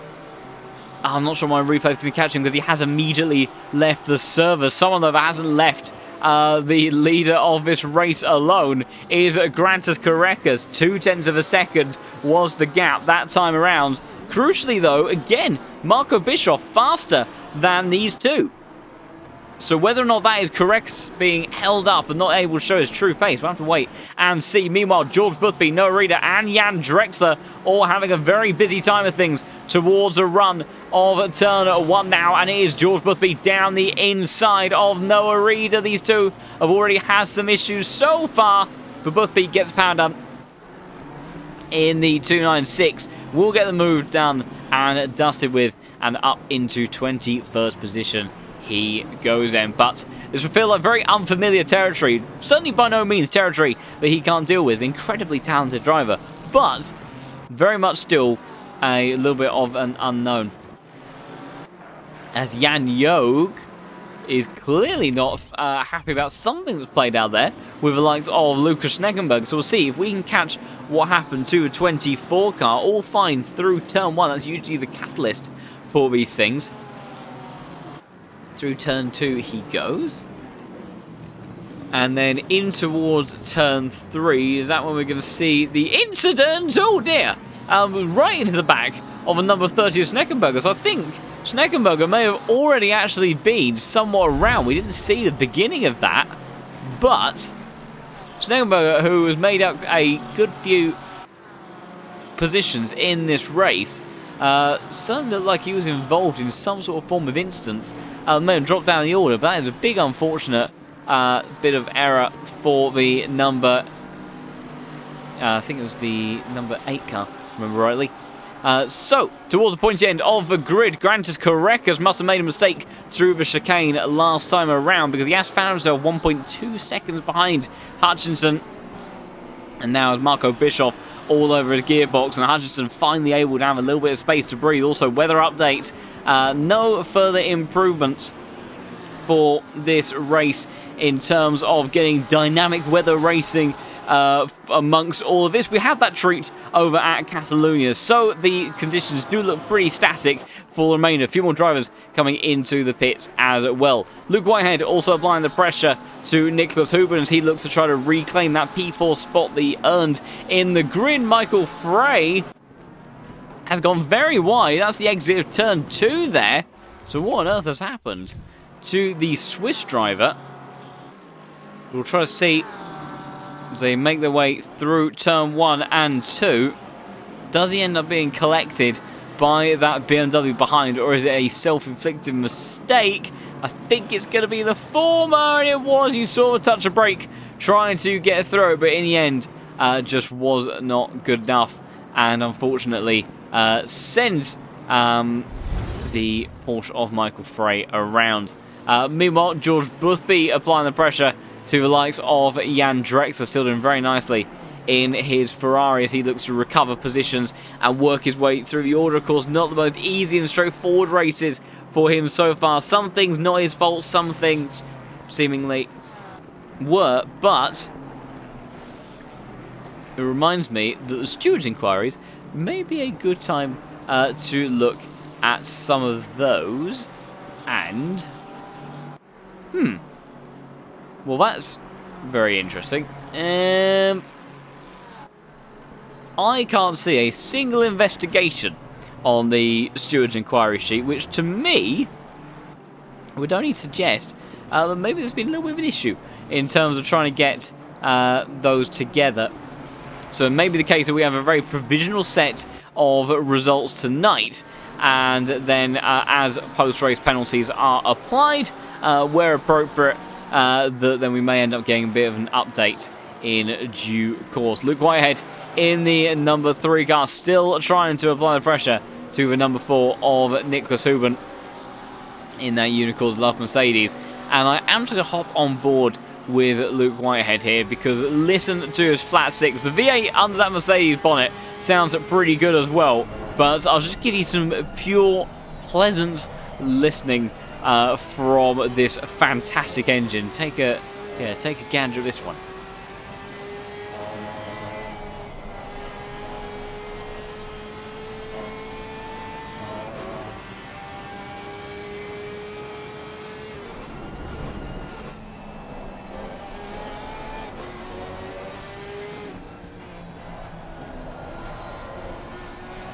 Absolute pure gold. Not so much the exit though, that was a wheel dipped in the gravel. So slightly unfortunate there for Luke as we went on board with him, but treating us nicely to that flat 6 power. Be interesting actually, those of you that are in the chat, what do you think the best sounding car is in ACC? I have to say I am quite a fan of a Porsche flat 6, so inherently I kind of end up being a little bit biased perhaps, as George Boothby was looking to set one up the inside there of Jan Drexler. Meanwhile, it's got very busy further down the order between Rat Schneckenberger and Farmer through the first sector. Then it's Farmer trying to stick one up the inside, turn that towards the outside, back towards the inside, see if he can carry the momentum through turn number 4. But he can't, and in the end we'll have to stay as is. Jan Drexler comes into the pit, kick of oversteer, but that will allow George Boothby to run on and just get in the laps that we know he has the pace for. Yellow flag, that was for Michael Frey. And now I can't click on his car. I'm not even convinced he's still in the server. So there may have been a disconnection there for Michael Frey. I think he may have been in the pit lane, so I'm not quite sure what has happened there. But one way or another, a lot of drivers jumping up the order as those that haven't stopped continue to benefit from those that have. And speaking of benefiting, whilst Hutchinson did manage to extend his lead briefly over Karekas and put Lithuania in a little bit of an uncomfortable spot and into the clutches of Marco Bischoff, that Karekas has been reeling in a bit of the lap time, only a smidge over the last couple of laps, and has found himself a second away from your race leaders. So definitely still has pace. Well, in the boot of that car in particular. Whitehead's teammate having lost out to Huben after that mistake at this very part of the circuit. Got to be careful not to have another issue through here. It's so difficult to find your line as you run through there, as it can be very easy to just go a little bit offline as a multitude of cars then come into the pits. And the only car, as I was getting an indication then for a second, it looks like Marco Bischoff wasn't coming in. And has Marco Bischoff... Oh, Marco Bischoff is in. And it's just the timing screen doing a little bit of funky things. We've also got likes of Morris Lerner. So most of your drivers at the pointier end of the grid have now come into the pits. And it's the likes of Tajdain Omashima that have decided to stay out, and then your lead driver that has still not pitted is your number 5 car. I was going to say, otherwise George Boothby gained a multitude of positions. Nico Pendon gaining in all that as well, and Eric Conrad. So may not play out to long-term effective race position, but certainly makes things rather interesting going into the latter portions of this race. We're trying to make your way through the traffic, and those kind of components are all going to be incredibly vital for these drivers trying to maximize their race time. So still more drivers going into the pits, and you can see in the pit lane that Hutchinson has lost even more of his lead. Correct, because we know he's a little bit of a daredevil sometimes going into the pits, and that seems to have worked for him on this occasion, because he's brought that gap down to what was nearly a second when they pitted, all the way down to 0.4 of a second. And that Marco Bischoff very much amongst that lineup as well. Nicholas Huben a little bit further back in all of that. And then Luke Whitehead not too far adrift either, but not getting himself really into a position where it's going to be easy for someone to make an overtake around here, because the combination of somewhat dirty air is not as prevalent as it is in Formula 1, but some level of dirty air and also some other characteristics of the game as well sometimes means that when you combine that and a grid of fantastic top-tier level drivers, you are very much going to be guaranteed with very even pace. And when they're on such even pace, whilst it keeps us on the edge of our seats, it does sometimes make the action just a little bit on the quiet side for actual dramatic moments. Correct, though, still applying the pressure to Jade Hutchinson as Jonathan Clifford, the last of the drivers from that kind of top 10 sort of group. He has decided to make his stop and see what he can do when he gets a fresh set of boots onto those cars, because there is that sort of alternative kind of approach where you can go for that overcut strategy, try to see if you can then maximize the pace that you've got in the latter portion of the race with those fresher tires, and see if you can use that to then really offset where the degradation is for those that you're battling with, and see if you can get the job done. Correctus, it was a bit of a half look. Carpenter thought he had it covered, and then Correctus just eased off the brake a little bit, decided to be a bit aggressive there, and in the end sends it down the inside, gets the job done, and back into the effective race lead he goes. We'll try to catch a replay of that one, because I would love to go on board with your championship leader and now your race leader. You see, he was gaining ever so slightly in the slipstream. Now just listen to what he does with the brakes. For those that sort of have particularly precise levels of hearing, or maybe have a bit more experience with the game, might have heard just the fact that kind of the way that the car was slowing down didn't quite maintain that same level of deceleration as it did for the vast majority of that braking distance, and as a consequence it found that Correctus was able to snatch that position away from your previous race leader in the form of Jade Hutchinson. When not, though, now with fresh tyres on the car, a chance to re-optimise tyre pressures, although track temperatures still very much seem the same as they were earlier, so maybe not quite as much of a dynamic there to give opportunity for some of his drivers. But Hutchinson, he has to kind of get those tyres up to temperature and pressure sooner rather than later if he wants to get the job done.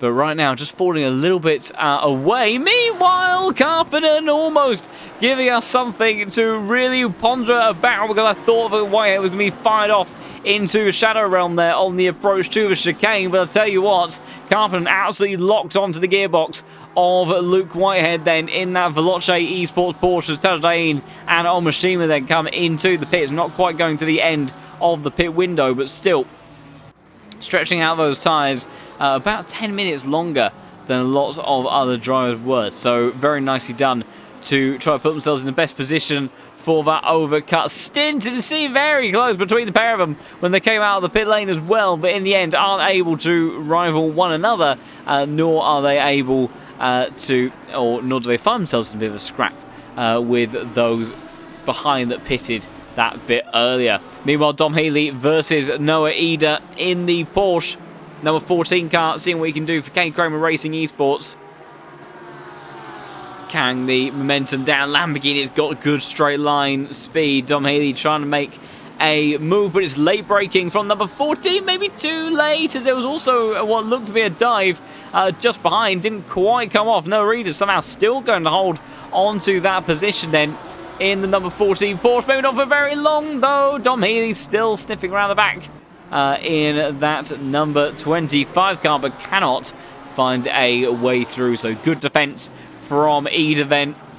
putting up a good fight. Race pace and racecraft wasn't one of his strongest aspects before. It does look like over the course of the last season that his qualifying pace has gradually got more on par, maybe not quite to date, but more on par for the most part with his teammate in the form of Marco Bischoff. But his race pace has definitely improved, so it's really good stuff to see from Jade in that. Meanwhile, three-way fight now for the lead, because look at this. Korekas, Hutchinson and Bischoff all within about half a second of one another. Last time around, it was Hutchinson who was second fastest, Bischoff first fastest, and Korekas was the slowest. Meanwhile, something's kicked off further down the order, as there's Walsingham and Michael Frey going through as well. Walsingham losing tons of positions, bobbling his way through the grass. Let's see what happened here. So I think that is Michael Frey just ahead of him in that Porsche. They get through the Schumacher. S is just about okay. Frey, though, carrying good straight line speed. Is a bit of an ambitious dive from Walsingham. Oh, that wasn't a dive. That was just an out-and-out complete misjudgment. And that, unfortunately, has gone very badly wrong for both cars then. They will more or less live to fight another day, but neither of them would have wanted that whatsoever. Meanwhile, Andrew Weiser has made a position up over Mattia De Campo by the looks of it. Gap somewhat opening up at the front and back. Marco Bischoff just falling off a little bit from the pace last time around through those sector splits. Hutchinson still within half a second, but it's very tight between your top three. Nicholas Huben only 3 seconds behind. Won't take much to bring him into the fight as well, so do not rule him out at any point during this race. Maurice Lerner, also great debut for him as well, down in P7, and currently 0.3 of that faster than those in front of him, so maybe he can make it a three-way battle in towards the those final positions we get in towards the latter stages of this race. 21 minutes to go then. Hutchinson then still behind by half a second from your new race leader, Grant Korekas. Teemu Karppinen really picking up the pace over the likes of Luke Whitehead in front of him. Also going to get rid of those mandatory pit stops. That's not what I wanted. Mandatory pit stops and get rid of those as everybody has served theirs. Karppinen, can he launch one down the inside? And the answer is not quite. He thought about it, and he was hoping the Whitehead would kind of fall for that move. You'll see Jarnier doing a lot of that as well, where he shows his nose. He very much looks and behaves in terms of the way that he positions the car like he's going to go for a big dive. And in the end, he doesn't. He waits for you to call his bluff.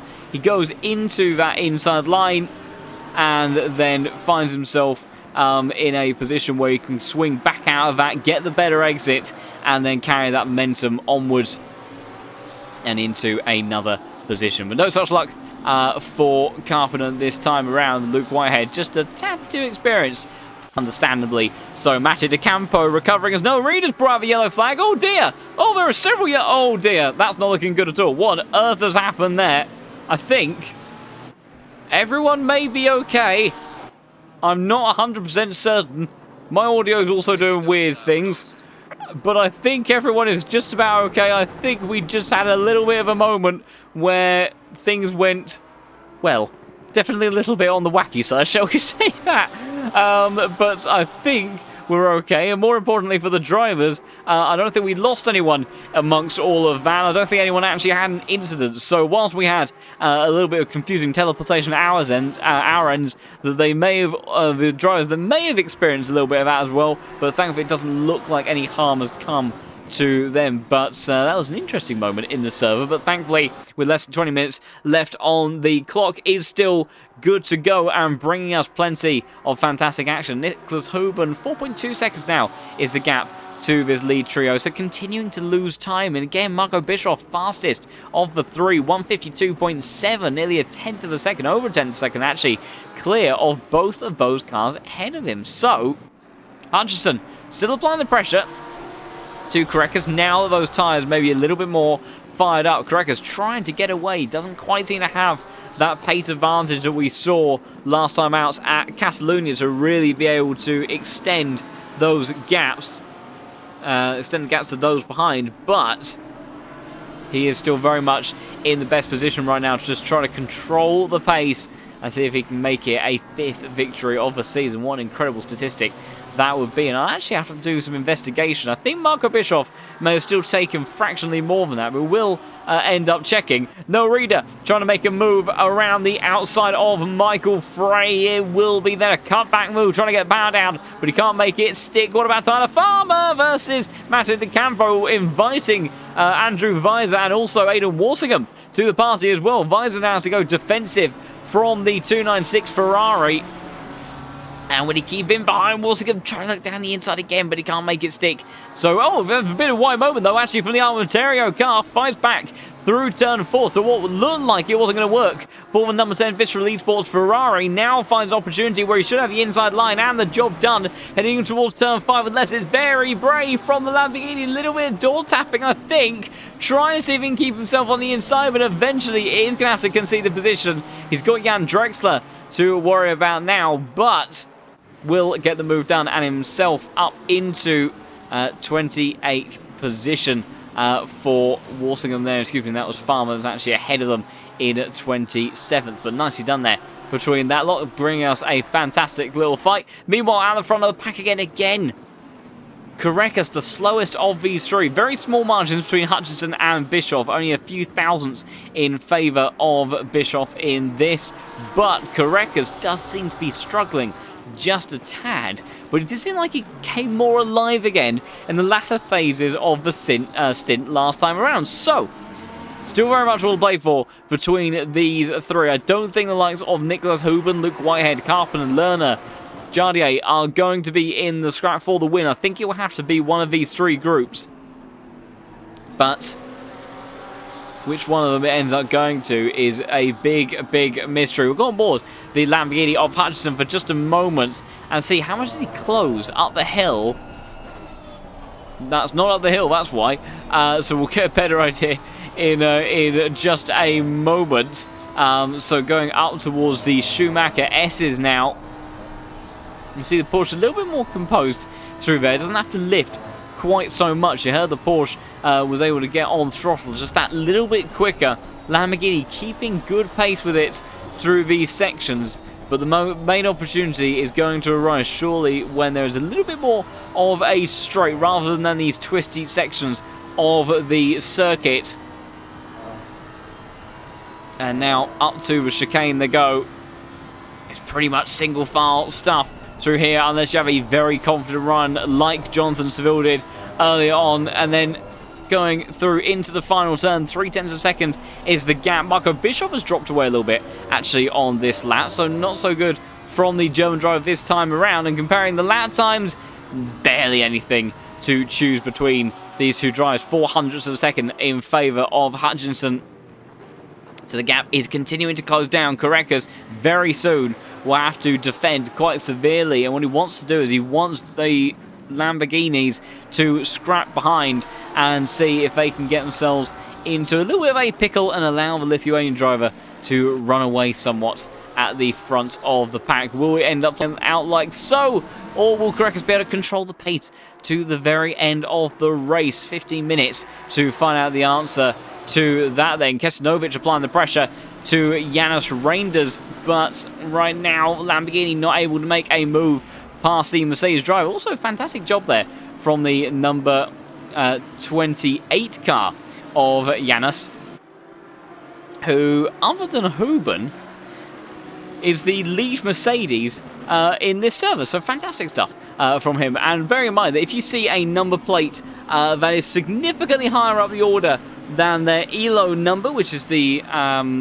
if it's their position number, then that means that car is effectively based on the LFM ranking system, that they are doing a stellar job to rise to the occasion. And that's definitely the case with Janis and Kesinovic in all of that. Could make the argument also for Lerner as well, but of course we know how talented he is in other series, so it's not that much of a surprise, and he will naturally work his way up the ranks anyway. So this is almost like the early stage grind to try to get that LFM license up as high up as possible before he can sit back and maybe chill out a little bit with a rating that would be arguably a bit more appropriate for him. But you do have to earn your way into these championships and just prove yourself to be a competitive, clean and consistent racer, because that's what we try to grow as a community. We want fairness, we want fun, and we also want our drivers to give us as much action as we possibly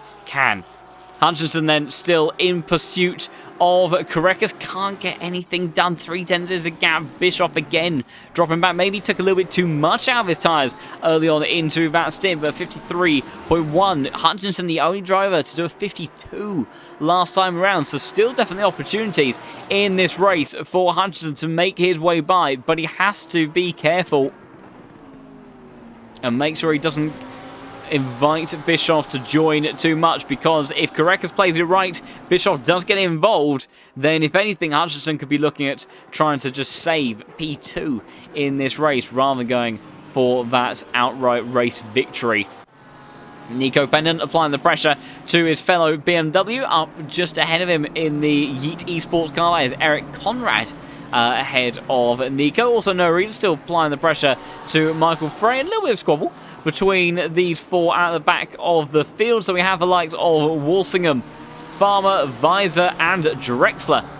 They are all very close to one another, but none of them quite able to make a move. Nürburgring has a couple of distinct opportunities, but unless you have a car that lends itself to really being able to maximize the runs out certain corners, it can be a tricky one to get done.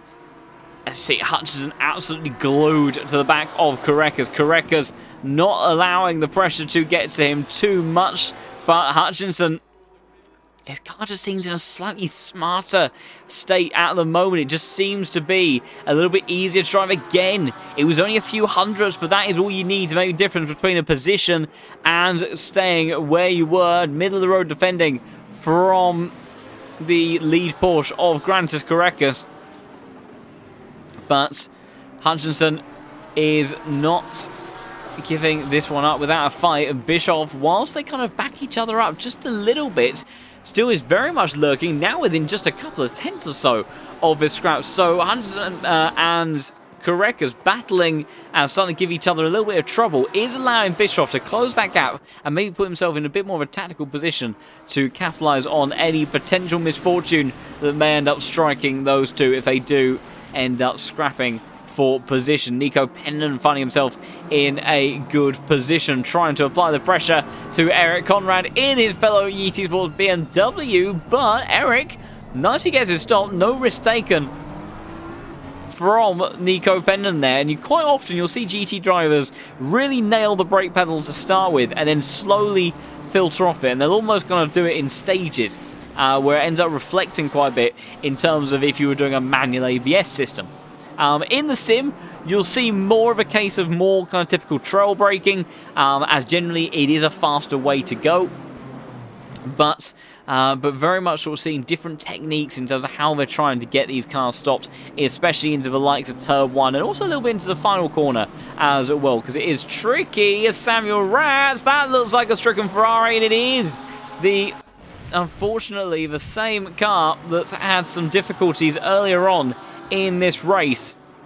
See, coming through this sector, is he going to get tagged by the Mercedes? Doesn't look like it. What happens here? Going in towards turn 5 then, and just goes massively deep into the gravel, completely miscalculates it, bounces his way through the grass. There goes Schneckenberger, say thank you very much, and also in the end I think overtaken by Michael Frey and Noah Reeder in that as well, so not an ideal lap whatsoever from Samuel Ratz, the German driver in that number 31 Pulse Sim Sport car, as that was Noah Reeder making his way past Michael Frey on the run up towards the top of the hill, so dancing his way through the S. You can see it's still a little bit on the glitchy side, dare I say, but everyone managing to survive that series of apexes one more time. 21st position now for Noah Reeder, seeing his teammates up in P3 challenging for P2 and even the race victory. Realistically, he holds the fastest lap of the race as well, so might be playing on Noah Reeder's mind just a little bit. I would have been wanting a bit more from this race. We've seen that, though, for a few drivers. It's been a difficult day in the office for a lot of them. As Hutchinson still absolutely nose to tail with the likes of Karekas and Bischoff following in hot pursuit behind. That Lamborghini just took a little bit longer to fire up those tyres than he would have liked. And I think as a consequence, it was that has promoted the opportunity where Karekas was able to strike when the iron was hot and get himself up into the lead of this pack. But Hutchinson in that number 9 car certainly has not let it go. You see a bit of a wide line for Karekas. It seems to have worked for him on the corner exit. Hutchinson, does he gain anything down start-finish rate? He gains a 10th. Down towards turn 1, though. That's it. Only a 10th of a second, so he definitely needs to be closer than he is right now. And he's already having to back off a little bit through parts of the circuit, like the Schumacher S's, just to make sure he doesn't collide with the number 1 car that sits ahead of him. So that very much is the opposite end of the scale in terms of how you end up having to try and judge your pacing. Mashima looked like he was going to send a dive bomb towards the inside of Tajdai, and these two both inside the top 10. But they want to make it slightly better pickings for one another and take points off the fellow Lamborghini that they are scrapping with. Nothing quite yet, though. I'm just going to check on the stewarding sheet again, and I haven't had anything through, which I think is a little bit odd. I'll just double check and make sure there isn't something else that may have gone up. And there we go. I think there's my answer. That we have got a stewarding sheet. And there we go. So let's have a little bit of a look through penalties. We've only got around 6.5 minutes or so of racing left to go. So we'll stick with our front group of drivers. Bischoff has now dropped down to about a second behind our lead pair, who definitely do seem to be in the class of the field so far. In terms of penalties then, number 36 car got a 15-second time penalty right at the very beginning of this race. And there's a yellow flag for Inestrosa, and that looks like there's been a mistake into the exit. The Schumacher S's then does gather it all up and keeps it going. White flag also for Sasha Vassner going a little bit slowly as Hutchinson drops a smidge further back away from the Karekas. Not ideal for him whatsoever. Number 36, that was Jacob Shaber that got that penalty. And potentially a duplicate penalty. I'm not sure about that, but at the very least has a 15-second penalty for causing a collision at the beginning of this race, unfortunately. Number 8 car got a 15-second time penalty as well, and that car belonged... I think that must be one of the cars that has left the server now. Meanwhile, Noah Reeder has just swapped positions again with Michael Frey. So we'll see if we can catch what happened there. You can see that is Noah Reeder behind Steckenberger through into turn 10 and then turn 11. And that was a big slide. Manages to just about keep it together. Michael Frey says thank you very much. And then goes flying around the outside and gets himself up into 21st position. 15-second penalty for the number 17 car. I wonder if the number 8 might have been Samir. I'm not quite sure. I think that would work on the ELO, but I'm not 100% certain on all of that. Meanwhile, Drexler and Farmer side by side towards turn 1. Still scrapping all the way to the very end of this race. Trying to go around the outside is the Porsche driver, but he can't make it stick. Meanwhile, at the front of the pack, gap has opened up ever so slightly between Hutchinson and Karekas, although, as I say, that comes straight back down to 0.4 of a second on this lap. Bit of a wide line from Karekas. Doesn't seem too confident going through the chicane there.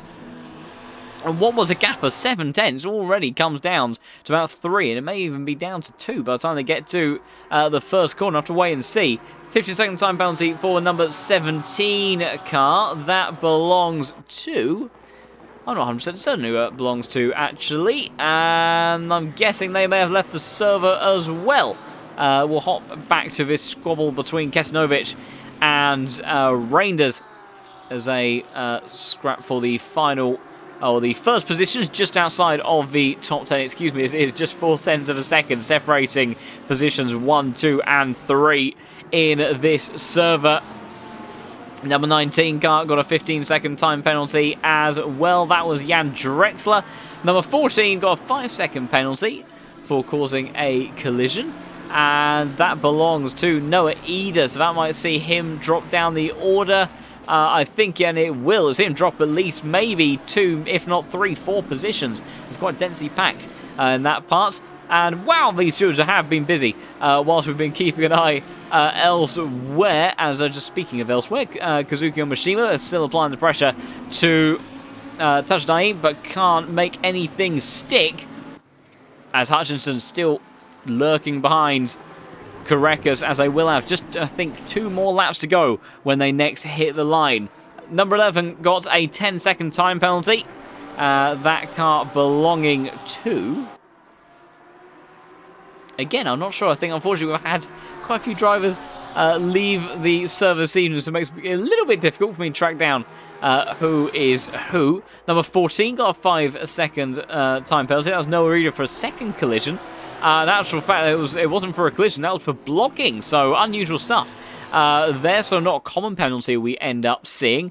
10-second penalty for the number 5 car, as Sasha Vassner brings out the white flag again, having issues through Schumacher S's, I think, for the Mercedes, as Marco Bischoff looks one way, and Karppinen Hutchinson, his hopes of coming away with a race victory here, going further and further down, as Luke Whitehead down the inside, very late on the brakes, a little bit of a bump between them, and Nicholas Huber not fantastically pleased with that, flashing lights quite considerably, and a very long time actually, and trying to make it very well known that he's not happy about that. Will we see a last-minute penalty before the official results come through to reshuffle the order as Huben? I think Whitehead may have got the message that Huben is not particularly pleased with him. So we'll have to see if anything changes in the closing stage. That did look like it was quite a big dive from Whitehead there. Did get it stopped on the apex, but a little bit argy-bargy, and he has decided to actually give it up and give it back to Huben there, and that is very, very good sportsmanship. So I'm sure they'll have another scrap on the final lap. But fantastic stuff there from Whitehead. He did make a mistake. We didn't quite catch it from the very start, so it's difficult to judge from our side of things. But that's always fantastic to see. It's always great when these things get settled on the track between drivers. And we'll see whether or not stewards still get involved. But I'm sure that if they do, it will certainly weaken any penalties that they would give for that instance. Meanwhile, a second now between Karekas and Hutchinson. All of a sudden, that gap has really grown in the closing stages, even between Hutchinson and Bischoff. All 3 of those drivers, after having been almost nose to tail the entire race, really seems to have grown the gaps over these last few laps. Number 20 has got a 10-second time penalty. That is Nico Peninen for causing a collision, and that is everything for now. Between his drivers, and also it was a no further action ruled between Whitehead and Huber. Meanwhile, big run from Mishima up the hill towards that final chicane. Can't quite make anything stick, so I have to see if he can go for a better exit elsewhere. What about Kesanovic? And he's got a good run down the inside in towards the final corner. You don't see many moves made like that. Reinders is trying to see if he can get the traction on the exit of the final turn and carry the speed towards turn 1. It's going to be a difficult one to pull off in the Mercedes there, but he is tucked into the slipstream. He has got a pretty good run towards the outside. He goes now with Kesanovic on the inside line. Very late braking from the number 28. He might have made this work, you know. Squeezed on the exit, but still just about a car's width. Give a Mercedes on the inside in towards turn 2. Fantastic racing on the final lap of this race between these drivers outside of the top 10, showing that there's excellent action anywhere you look. Still, side by side, they're bringing all of these other cars into the scrap as well. Number 28 forced onto the runoff there, keeping his foot planted to the floor, trying to keep a nose on the inside towards turn 5, but he can't quite do it, although the Lamborghini does give just a smidge of space, and in the end, Kesanovic will take the position for now. But there's Maximilian Schwanko's looking to get involved. Front of the pack then still Karekas, Hutchinson, Bischoff, who have roughly maintained their gaps over the last lap or so.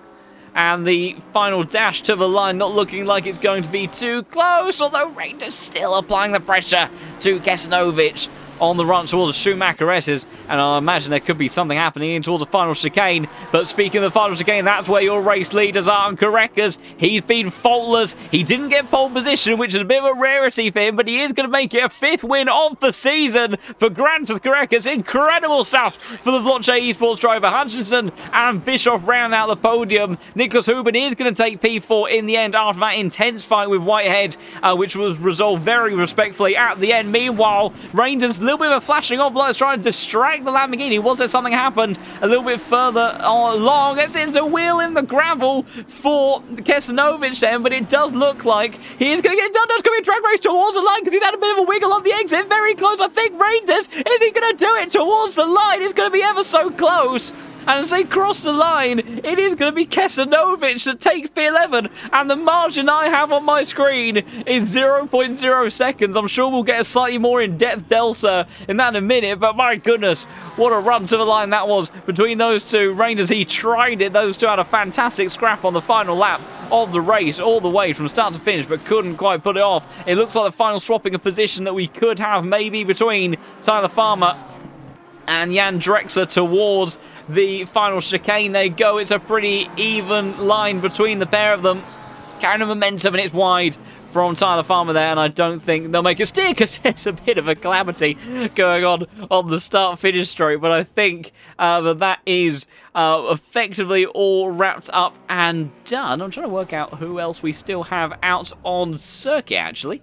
Who do we have? And no, that is it. So the last driver to cross the line has completed that one. But what a fantastic race that was. It was fantastic. It's always so much fun when you see one of those last-minute dashes to the line. And we'll try to get our official race results up in just a moment, because there may be some investigations for the final lap or so. We'll have to wait and see on that front. So we'll give it just a few moments.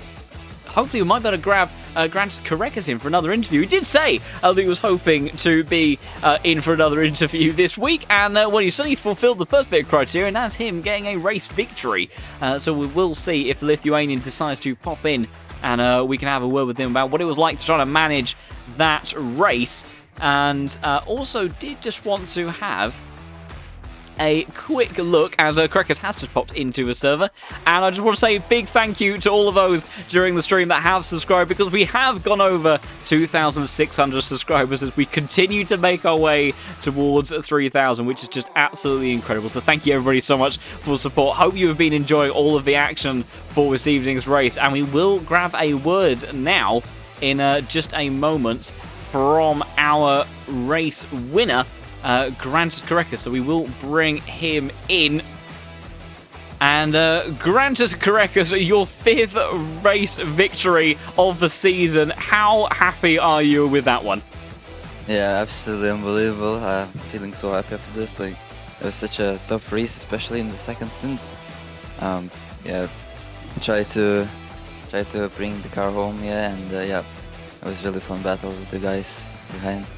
Yeah, you were absolutely under pressure all the way to the very end, being pushed both by Hutchinson and Bischoff that kind of joined that sort of lead group, in particularly in the second phase of the race. And, you know, you had to be inch perfect. We know that final chicane can be such kind of a lottery at times. We saw your teammate, Luke Whitehead, actually having a bit of a moment through there that was fundamentally, I think, the reason that cost him a position to Huben in the grand scheme of things. So it's so difficult to kind of constantly hook up lap to lap around here. Was that chicane something you were constantly worried about, or did the car feel quite nicely settled through there? I was actually pretty good there. I was not really worried about that. You know, Lambo looked to be a bit quicker for her, so I was not taking like fully 100%, but you know, I was still pretty safe on there. So it was fine for me, no problems, to be honest. It's, you know, once again, you know, just a masterclass victory. But, you know, you had to work hard for it. Hutchinson, he took that pole position. Were you surprised by the pace of the Lambo in qualifying? Because it was obviously very tight margins, but it sort of came as a bit of a surprise here in the commentary booth when we saw that Lamborghini go to the top of the timesheet. Does that catch you off guard? No, not really. I knew that Lambo's really quick there, probably even time quicker than Porsche, I'm not really sure, but yeah, he got that pole position at the very last end of the qualifying. I mean, I was up by like a tenth and I screwed up everything in the last corner, so it was pretty unfortunate. I was a bit frustrated about that, but you know, luckily we still have a 1 hour race after that, and I managed to get him in the middle of the race and yeah, bring it home. Yeah, it looked like the Lambo maybe took a bit more time to fire up its tyres. In the way that we kind of at least saw the qualifying, quite often every Lamborghini would kind of have about 2 laps to get the tyres up to temperature and pressure. So, you know, I think it was maybe during that second phase of the race where the Porsche, you know, tends to dance around on its tyres a little bit more. Maybe they were up to temperature a bit quicker, but one way or another, you pounced at the very first opportunity and sent it on Hutchinson there to take the lead, and you never look back. So incredible stuff from you to take another victory of the season. And, you know, when we consider that the previous seasons you have been constantly up there competing for race wins, competing for championships over the last couple of seasons, and, you know, what a change of pace and circumstances for you to go from being winless to absolutely dominating. You now have 50% win rate from this season.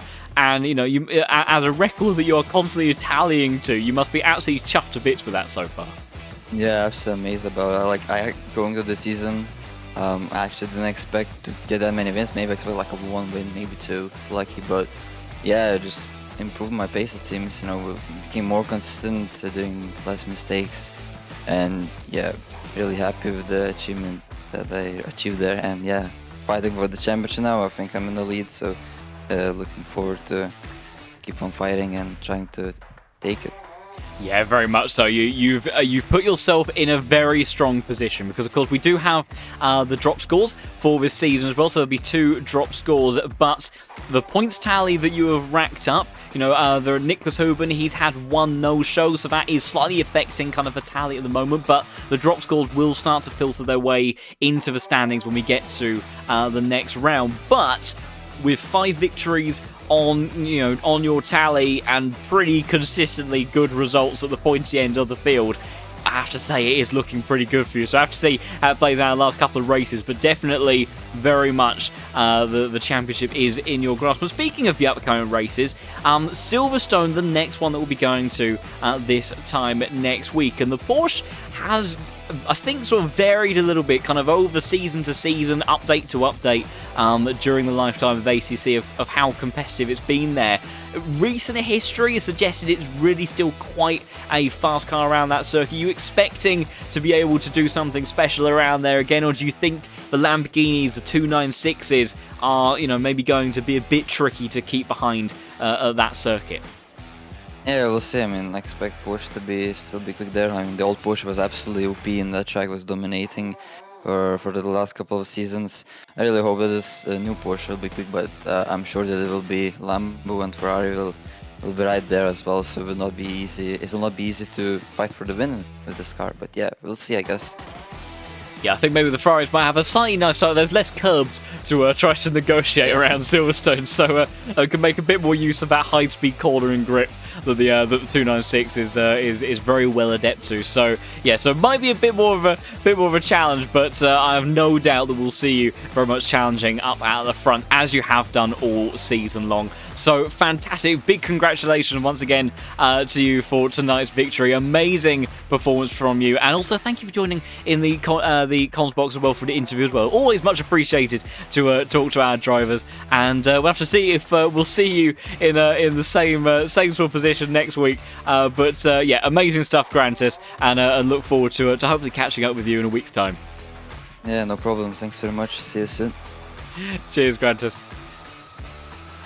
So amazing there to hear from your race winner for this evening, and we will look to hopefully go through the results in just a moment as well. And there we have them right on cue, and we can have a look at exactly what we have going on. So Korekis then taking the race victory ahead of Hutchinson, and then Marco Bischoff followed up by Huben and Whitehead, so that order staying the same. And it was Karppinen, Lerner, Honzig, Tajdain, Omashima rounding out the top 10. Those drivers obviously that were battling for top 10, they had a very close fight in all of that.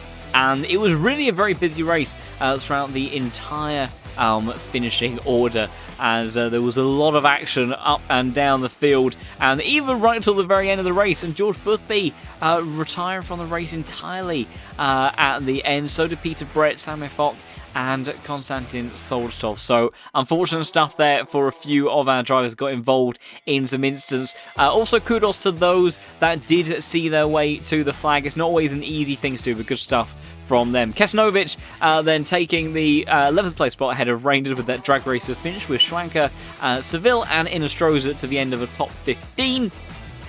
And then in 16th place was the likes of Vassar, followed by Conrad, Pennon, Yog, Schneckenberger, Frey, Ratz, Healy, Clifford, De Campo, Ida, Walsingham, Weiser, Drexler, and Tyler Farmer rounding out your top 30, with then just the last couple of spots. I feel like I can remember one of them, not quite the other, Jacob Shaber, and then last but certainly not least, Thomas Morant, finding the final spot in the grid then for tonight. And it doesn't look like we've got any more interviews hanging around, which is a little bit of a shame. But at least we were able to talk to our race winners. So incredible stuff once again from the Pro Series, always delivering and always giving us excitement all the way to the very end. So thank you everybody so much for watching. I hope you enjoyed tonight, and again, big thank you for all the support and getting us over another little milestone towards the subscriber count on this channel. Always a fantastic thing to see, and also to know that you are continuing to enjoy these races. And if you want to enjoy them so much you want to get stuck in to the action yourself, and do head over to lowfuelmotorsport.com and get yourself signed up, get yourself a license, work your way through the ranks, and you could be competing in some of these very championships for some amazing prizes. This season of the Pro Series in total had over 6,000 euros of prizes on the line, with so a big prize pool being handed out to drivers at the tail end of the competition, as well as those weekly bonuses that we talked about earlier. And there's also many another championship going on. So we have the Endurance Series that takes place on Sundays, and then of course the daily racing throughout the weeks as well, where there are also some prizes as well for the winners over the course of the season for those as well. And if ACC isn't quite taking a fancy, or maybe you think the GT3, maybe you want a bit of a fresh bit of driving to have some fun in the sim with, then there's also R-Factor 2 on the LFM platform now to get involved with touring cars, single-seaters, sports cars, and also some other good stuff as well. You can do fun things like taking to the Nordschleife, definitely one of the biggest driving challenges you can have, both real and virtual. Certainly up there, comparable to Bathurst in that degree. So a wide range of things that you can get involved in, and anywhere from the daily sorts of racing that takes place to some of these bigger scale championships. So fantastic to have more and more of you joining, as I think we may have even eclipsed another milestone potentially even on that front. If not, we are very, very close to it. I'll try to see if I can catch it. Yeah, we are very nearly at 96,000 users on the LFM platform, so just a couple hundred or so left to go. And as we get ever closer to that almighty milestone of 100,000. So it'd be great to have all of you continuing to join the community. And if nothing else, if you just want to talk to people that love sim racing, motorsport, everything that goes brum and makes noise with four wheels, then you can also look to join the Discord server as well, where it's a fantastic community just growing and loving everything week in, week out about the motorsport world that we adore so much. So do also look to get involved with some of that. But for tonight then, that will be it. So we will be back same time, same place for the next round, the 11th round of Season 10, where we were going to Silverstone. Will Grantis Korekis be able to make it another victory, or will someone else be able to challenge the Lithuanian, who is making his championship charge look ever more hopeful in these closing stages of this season? We'll have to wait and find out, but do not miss it. So look forward to seeing as many of you there as possible next time then. But for tonight, it's goodbye.